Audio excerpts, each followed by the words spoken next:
ঘটনার শুরুতেই তিনটি বাচ্চাকে দেখানো হয় যারা একটি বিশাল বড় মাঠে খেলছিল। তাদের নাম ছিল ওয়াতি, রাজাত এবং কার্তা। খেলতে খেলতে প্রায় সন্ধ্যা হয়ে যাওয়াতে ওয়াতি তাদের দুজনকে বলতে থাকে বাসায় ফিরে যাওয়ার জন্য। সে তাদের দুজনকে বলতে থাকে যে গ্রামের লোকেরা বলেছে সন্ধ্যার সময় ঘরের বাইরে না থাকতে। এই সময়টাতে শয়তান চারপাশে ঘুরে বেড়ায়। ছেলে দুটো তখন ওয়াতির কথার কোনো গুরুত্ব না দিয়ে আবারও খেলাধুলা করতে থাকে। খেলতে খেলতে কার্তার একটি লাঠি উড়ে যেয়ে জঙ্গলের ভেতরে একটি গর্তে পড়ে যায়। কার্তা তখন জঙ্গলের ভেতরে যায় সে কাঠিটিকে উঠিয়ে নিয়ে আসার জন্য, কিন্তু ঠিক যখনই সে কাঠিটিকে উঠানোর জন্য গর্তের ভেতরে হাত রাখে তখনই গর্তের ভেতর থেকে কেউ একজন তার হাতটিকে চেপে ধরে। সে তখন তার হাতটিকে বের করার জন্য অনেক জোরাজুরি করতে থাকে। অপরদিকে ওয়াতি যখন তার বাসায় ফিরে যাচ্ছিল তখন সে শুনতে পায় যে কেউ একজন তাকে পিছন থেকে ডাকছে। আর দেখতে দেখতে হঠাৎ করে কোনো একটি অদৃশ্য শক্তি তাকে টেনে হিঁচড়ে সেখান থেকে অন্য কোথাও নিয়ে যায়। ওয়াতি তখন সাহায্যের জন্য চিৎকার করতে থাকে, আর তার চিৎকার শুনে তখন ওয়াজিদও সেদিকে ছুটে যায়। কার্তা যখন তার হাতটিকে গর্ত থেকে উঠায় তখন সে দেখতে পায় যে তার একটি আঙ্গুর সেই গর্তের ভেতরেই রয়ে গেছে, আর সেই কাটা জায়গা দিয়ে ফিনকির মতো রক্ত ছুটছে। এটি দেখার সঙ্গে সঙ্গে সে ব্যথা এবং ভয়ে চিৎকার দিয়ে অজ্ঞান হয়ে যায়। এরপর দৃশ্য পরিবর্তন হলে আমরা 30 বছর পরের গ্রামটিকে দেখতে পাই। এখানে সালমান আর আদি নামে দুজন ছাত্রকে দেখানো হয় যারা তাদের স্কুলের দেরি হয়ে যাওয়াতে দ্রুত স্কুলে পৌঁছানোর জন্য দৌড়াচ্ছিল। তারা স্কুলে যাওয়ার সময় রাস্তায় কার্তার সঙ্গে ধাক্কা লাগে। এখানে দেখতে পাওয়া যায় যে কার্তা প্রায় পাগল পাগল হয়ে গিয়েছিল এবং সে জঙ্গলের এখানে সেখানে ঘুরে বেড়াতো। ছেলে দুটো স্কুলে পৌঁছানোর পরপরই তাদের শিক্ষিকা মিস ওরো তাদের উপর অনেক চিৎকার করতে থাকে। তিনি তাদের বলতে থাকেন যে তারা প্রতিদিনই ক্লাসে দেরি করে আসে, আর তাই আজকে ক্লাস শেষে তাদের জন্য শাস্তির ব্যবস্থা রয়েছে। ক্লাসের শেষে তখন তারা তাদের শাস্তি স্বরূপ অনেকবার বোর্ডে লিখতে থাকে যে আমরা আর কখনো এই ক্লাসে দেরি করে আসবো না। এই ক্লাসে আয়ু নামের একটি মেয়েও পড়তো। সে টিচারকে তার হোমওয়ার্ক চেক করাচ্ছিল। আয়ু মিসেস ওরোর পছন্দের একজন ছাত্রী ছিল। তার করা হোমওয়ার্ক দেখে তখন মিস ওরো তাকে তার কলমটি উপহার হিসেবে দিয়ে দেয়। কিছুক্ষণ পর দেখতে পাওয়া যায় সামান আর আদি মিলে আয়ুর বাবার দোকানের সামনে দাঁড়িয়ে আছে। সামান এই দোকানে প্রতিদিন মধু পৌঁছানোর কাজটি করত, কিন্তু প্রতিদিন স্কুলে দেরি হওয়ার কারণে সে মধু নিয়ে আসার কাজটি করতে একেবারেই ভুলে যায়। আয়ুর বাবা, যার নাম ছিল মার্তো, তিনি তখন সামানকে বলতে থাকে যে তুমি যদি প্রতিদিন এরকম করো তাহলে আমি তোমার বড় ভাই সামিউনের কাছে তোমার নামে নালিশ দেব। তিনি তাকে আরো বোঝাতে থাকে যে তোমার নিজের থেকেও কিছু করা উচিত, কারণ তোমার বড় ভাই তোমার এবং তোমার দাদির জন্য অনেক কষ্ট করছে। অপরদিকে আয়ুকে দেখতে পাওয়া যায় যে সে কারোর জন্য খাবার নিয়ে যাচ্ছে। সে আসলে কার্তার জন্য খাবার নিয়ে যাচ্ছিল, কারণ সে সম্পর্কে কার্তার ভাতিজি হতো। আয়ু কার্তার বাসায় যাওয়ার পর কার্তা তার দরজাটি সামান্য খুলে আয়ুকে বলতে থাকে যে তোমার উচিত এখন তাড়াতাড়ি বাসায় চলে যাওয়া, কারণ সন্ধ্যা প্রায় হয়ে যাচ্ছে। গ্রামের সবাই সন্ধ্যার সময় বাসা থেকে বের হতে নিষেধ করত, আর সেখানে কার্তা নিজেই সব কিছু নিজের চোখে দেখেছিল, কারণ এই কার্তাই সেই কার্তা যাকে আমরা মুভির শুরুতেই দেখেছি।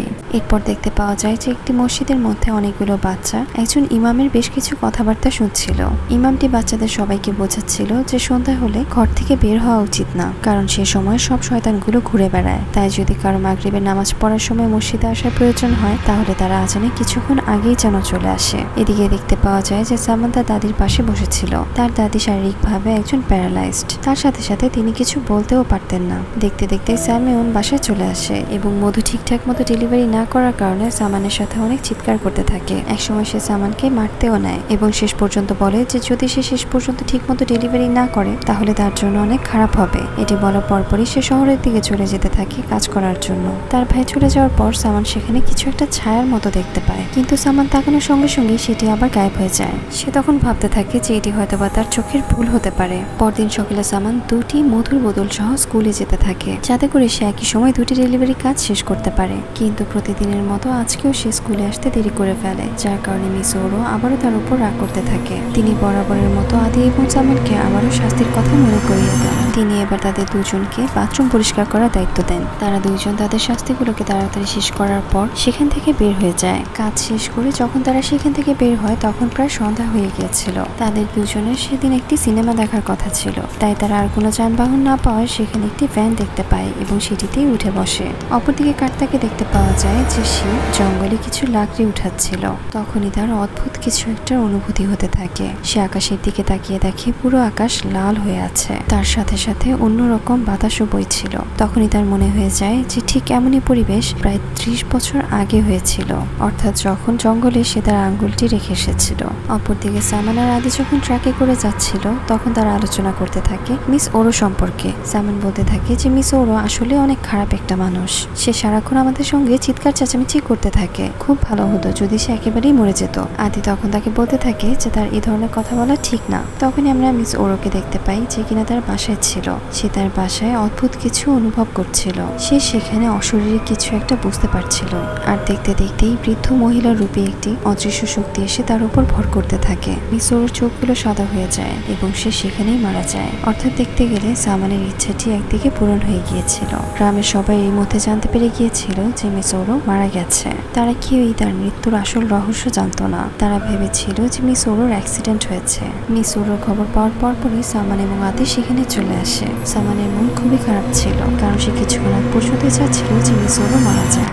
আদি তখন তাকে বলতে থাকে যে এমন তো না যে তুমি বলাতে তার মৃত্যু হয়েছে। সামান তখন তাকে বলে যে আরে না, কারো বলাতে কি আসে যায়, কিছু বললেই সেটা সত্যি হয় না। পরদিন সকালে যখন মিস ওরোকে দাফনের জন্য সবাই প্রস্তুতি নিচ্ছিল, তখন সামানের মনে হতে থাকে যে মিস ওরো তার দিকে তাকিয়ে আছে। সামানের মনে হতে থাকে যে মিস ওরো সত্যি সত্যি তাকে ধরতে আসছে। তাই সে দ্রুত সেখান থেকে পালিয়ে তার বাসায় চলে আসে। বাসায় আসার পর বৃদ্ধ মহিলার রূপী সেই খারাপ আত্মাটি সামানের উপর ভর করতে থাকে। সে আস্তে আস্তে সামানকে পুরোপুরিভাবে বশে নিয়ে নেয়। অপরদিকে আমরা গ্রামের কয়েকজন মানুষকে দেখতে পাই যারা তাদের গ্রামের নতুন শিক্ষিকা নিংশিকে রিসিভ করতে এসেছে। তারা সবাই আলোচনা করতে থাকে যে টিচারের তো দিনের বেলা আসার কথা ছিল, তার আসতে আসতে এত দেরি হচ্ছে কেন। টিচারটি তখন তাদেরকে বলতে থাকে যে আসতে আসতে আমি রাস্তা হারিয়ে ফেলেছিলাম, তাই কিছুটা দেরি হয়ে গেছে।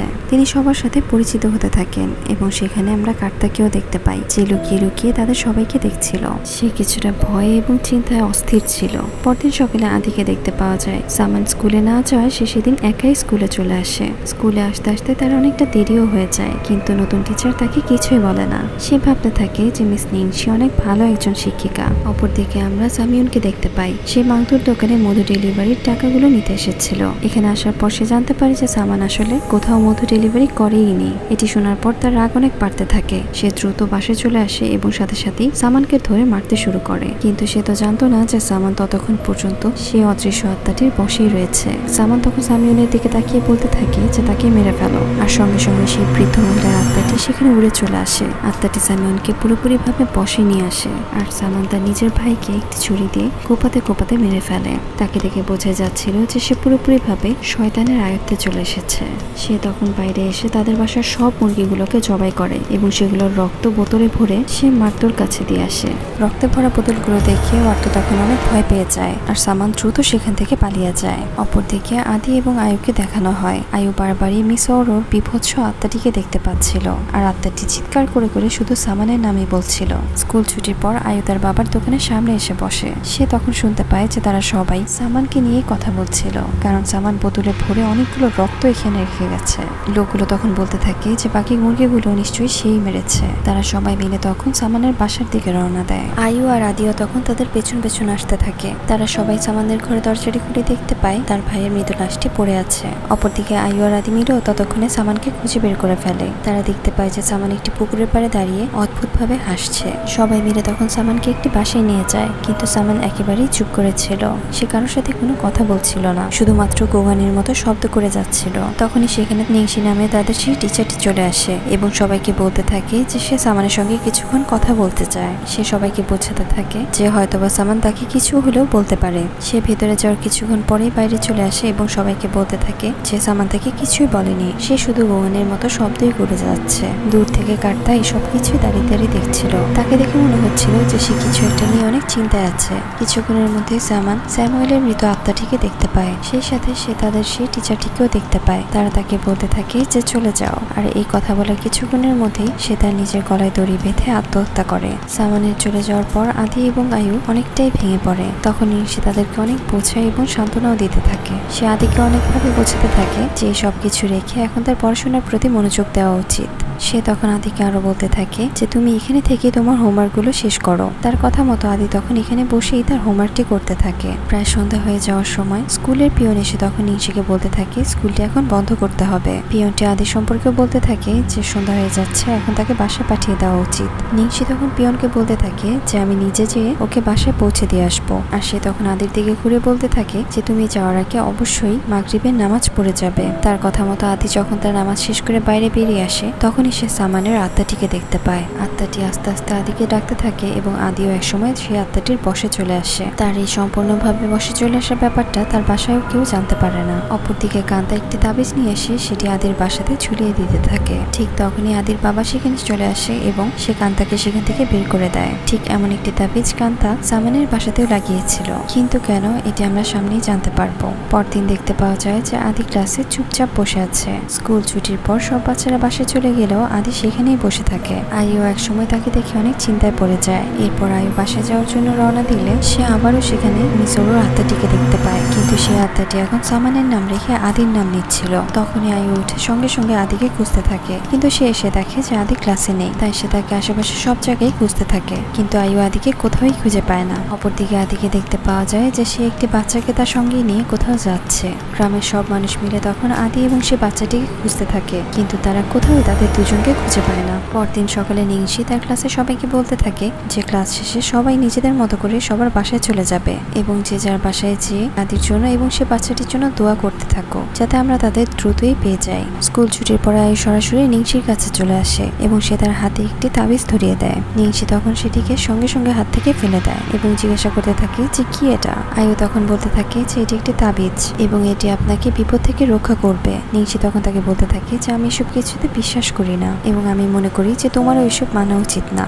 এসব বলার পরে নিংশি তখন সেখান থেকে চলে যায়। সেদিন বিকাল বেলায় সেই ইমাম এবং একজন লোককে দেখতে পাওয়া যায় যারা মসজিদে আসছিল। তখনই তারা সেখানে হারিয়ে যাওয়া বাচ্চাটির লাশ দেখতে পায়। অপরদিকে মার্তো তার বাসায় সামানের লাশ খুঁজে পায়, যেটিকে দেখে বোঝা যাচ্ছিল যে সে অনেক আগেই মারা গেছে এবং কেউ একজন তার লাশটিকে এখানে রেখে গেছে।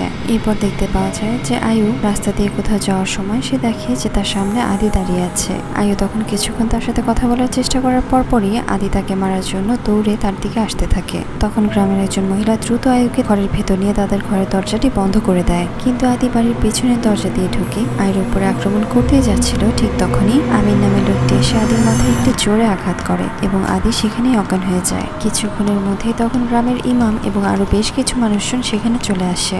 ইমামটি তখন অনেক দোয়া দুরুদ পড়ে আদিকে ঠিক করার চেষ্টা করে। কিছুক্ষণ এভাবে চলার পর আদি অনেকগুলো কালো রঙের বমি করে এবং এর পরপর সে অনেকটা ঠিকও হয়ে যায়, কিন্তু অনেকটা ঠিক হয়ে গেলেও সে ভয়ে আর আতঙ্কে কাঁপছিল। অপরদিকে কান্তাকে দেখতে পাওয়া যায় যে কিনা একটার পর একটা তাবিজ বানিয়ে যাচ্ছে। সবাই তখন আদির সম্পর্কে কথাবার্তা বলতে থাকে। তারা বলতে থাকে যে আদির কি হয়েছে। সেখানে থাকা আমিন লোকটি তখন বলতে থাকে যে রাস্তায় সেই বাচ্চা ছেলেটির সঙ্গে আমার দেখা হয়েছিল। বাচ্চাটি আমাকে বলেছে যে আদি তাকে সঙ্গে নিয়ে একটি কবরস্থানে যায় এবং সেখান থেকে সামানের বডিটিকে উঠিয়ে আয়ুদের বাসায় রেখে আসে। সে সামানের সঙ্গে সঙ্গে একটি কুকুরকেও এভাবেই নৃশংসভাবে হত্যা করে। আদির বাবা তখন বলতে থাকে যে আমি কান্তাকে দেখেছি আমার বাসায় একটি তাবিজ ঝুলাতে, আর আমার মনে হয় যে সেই কিছু একটা করেছে। তখন সবাই এক হয়ে বলতে থাকে যে সেই কোনো শয়তানি শক্তিকে কাছে ডেকে আনছে। সবাই মিলে তখন কান্তাকে ধরে নিয়ে আসে এবং তাকে প্রচুর মারধর করে। তখন সেখানে থাকা একজন লোক তাদের সবাইকে থামায় এবং বলতে থাকে যে তাকে তার ঘরে বন্দি করে রাখার জন্য। সে আরো বলতে থাকে যে আমরা সবাই জানি না যে কান্তা এই কাজ করেছে কিনা, তাই তাকে বন্দি করে রাখাটাই এখন ভালো হবে। অপরদিকে আয়ুকে দেখতে পাওয়া যায় যে কিনা একটার পর একটা এমন ঘটনা দেখে অনেকটাই অসুস্থ হয়ে গিয়েছিল।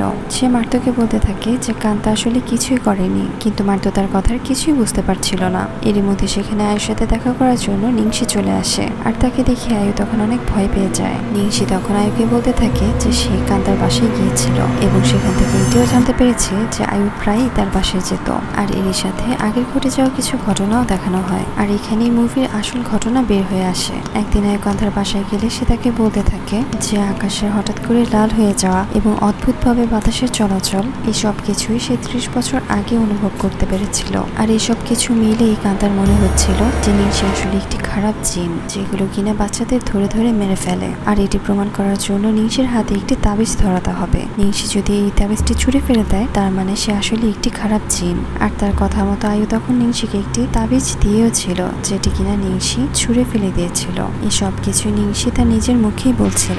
সে একসময় আয়ুকে ভয় দেখাতে থাকে। নিংশি তাকে বলে যে কান্তাকেও সেই আক্রমণ করেছিল এবং এ কথা যদি সে অন্য কাউকে জানায় তাহলে তার অবস্থাও আদি আর সামানের মতোই হবে। সেই তাদের দুজনকে বশ করে রেখেছে আর সামানকেও আত্মহত্যা করার জন্য সেই বলেছিল। এরপর আমরা মিস ওরোর সেই আত্মাটিকে দেখতে পাই। এই আত্মাটি আসলে বারবার সেসব বাচ্চাদের বাঁচানোর জন্যই আসতো, কিন্তু শক্তিশালী সেই খারাপ জিনের সামনে সে কিছুই করতে পারতো না। আর ঠিক এখনো সে ওরও সামনেই দাঁড়িয়ে আছে। আয়ু তখন তার সঙ্গে রাখা সেই তাবিজটিকে বের করে, কিন্তু জিনটি এতই শক্তিশালী ছিল যে এই তাবিজের কোনো প্রভাবই তার উপরে হচ্ছিল না। আয়ু ততক্ষণে বুঝে গিয়েছিল যে আদির জীবন এখন আশঙ্কায় আছে, তাই সে তখন দৌড়ে যেয়ে কান্তাকে ছাড়ানোর জন্য চেষ্টা করতে থাকে। আয়ু দেখতে পায় যে সবকিছুর পর কান্তা নিজে অনেক ভয় পেয়ে গেছে, এমনকি সে এখন আজান অথবা কোনো দোয়া দুরূদ শুনলেও ভয় পায়। আয়ু তখন তাকে বোঝাতে থাকে যে তার আল্লাহকে ভয় করার কিছুই নেই, আল্লাহ সবসময় তার সঙ্গে আছে এবং সে যেন আজান শুনেও ভয় না পায়। আয়ু তাকে আরো বোঝাতে থাকে যে তাদের যে করেই হোক আদিকে বাঁচাতেই হবে। তখন কান্তা আদিকে বাঁচানোর জন্য আয়ুকে সেখান থেকে চলে যেতে বলে এবং সে নিজে নিংশির বাসায় চলে আসে। এখানে নিংশি তার আগের রূপে ফিরে আসে। সে ওয়াদির রূপ নিয়েও কান্তার সামনে কথা বলতে থাকে। সে একসময় কান্তাকে ভয়ও দেখাতে শুরু করে, অর্থাৎ 30 বছর আগে যা কিছুই হয়েছিল সে সব কিছুই এই খারাপ জিনেরই কাজ ছিল। ঘটনা এখান থেকে ফিরে যায় 30 বছর আগে সেই রাতে। ওয়াদির যখন জ্ঞান ফিরে আসে তখন সে দেখতে পায় যে সে একটি জঙ্গলে একা শুয়ে আছে। আর কিছুক্ষণের মধ্যেই সেই খারাপ জিনটি তার আসল চেহারা নিয়ে তার পেছনে আসে। সে দেখতে পায় যে জিনটির হাতে তার বন্ধু রাজাতের মাথা। কান্তা বুঝতে পারে যে জিন এসব কথা বলে তাকে ভিতর থেকে ভেঙে ফেলতে চাইছে, তাই সে তখন দ্রুত চলে যায় জঙ্গলের মাঝখানে সেই পাথরটির কাছে যেখান থেকে এসব ঘটনা শুরু হয়েছিল। কিন্তু অপরদিকে আদি অন্য রাস্তা ধরে 30 বছর আগে সেই জায়গাটিতে পৌঁছে যাচ্ছিল, আর তার পিছু করতে করতে আয়ু সেখানে চলে যাচ্ছে। কান্তা সেখানে গাছের গুঁড়িটিতে আগুন জ্বালানোর চেষ্টা করতে থাকলে বারবারই কেউ না কেউ এসে সে আগুনটি নিভিয়ে দিচ্ছিল। অপরদিকে আদিও সেই জিনটির কাছাকাছি পৌঁছে যায় এবং জিনটিও তার হাত দিয়ে আদিকে ধরতেই নিচ্ছিল। ঠিক তখনই আয়ু সেখানে চলে আসে। অপরদিকে কান্তা, যে কিনা এখন পর্যন্ত আজানকে ভয় পাচ্ছিল, সে নিজেই তখন আজান দিতে শুরু করে। আর এর সাথে সাথে সেই জিনটি তখন দুর্বল হয়ে সেখান থেকে চলে যায়। আদিও তখন অজ্ঞান হয়ে সেখানেই পড়ে যায়। অন্য একটি গ্রামে সেই জিনটি আরো একটি বাচ্চাকে এভাবে আস্তে আস্তে বশ করাতে চেষ্টা করছিল, অর্থাৎ সেই জিনটি শেষ হয়নি, বরং কিছুক্ষণের জন্য তাদের থেকে দূরে গিয়েছিল। আর এটির সাথে সাথে মুভিটি এখানেই শেষ হয়। ভিডিওটি কেমন লেগেছিল তা আমাদের কমেন্ট করে জানাতে পারেন। সবাই ভালো থাকবেন। আল্লাহ হাফেজ।